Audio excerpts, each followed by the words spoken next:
CNN host Anderson Cooper tears up on air when talking about his friend, Anthony Bourdain. Cooper's brother also committed suicide. Last night on his show, Anderson Cooper 360, Anderson Cooper teared up when he remembered his friend, Anthony Bourdain, after the chef and writer committed suicide. Cooper and other hosts from CNN spoke of Bourdain and his skills as a storyteller in a segment called Remembering Anthony Bourdain. Cooper opened the show saying that many people were mourning the loss of Bourdain through a range of emotions, said TooFab. Many of you, like many of us, are feeling a whole range of emotions: shock, sadness, confusion that a man who was seemingly having the ride of his life in the middle of his life has now suddenly reached the end of his life. In showing pictures of Bourdain, Cooper said it was hard to imagine that his friend was gone. It's hard to imagine he's gone.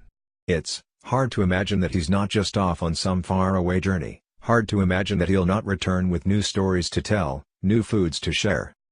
Cooper, who lost his brother, Carter, to suicide in 1988, says he is having trouble talking about Bourdain in the past tense. Honestly, talking about him in the past tense it's really hard to imagine. Cooper says that he fondly remembers Bourdain trying to push him out of his comfort zone, convincing him to try new foods like blood sausage and aorta as part of his show on CNN, Parts Unknown. Anthony loved drinking and eating, tasting the delights of the world, immersing himself in other cultures and countries, bringing the rest of us along on his journey.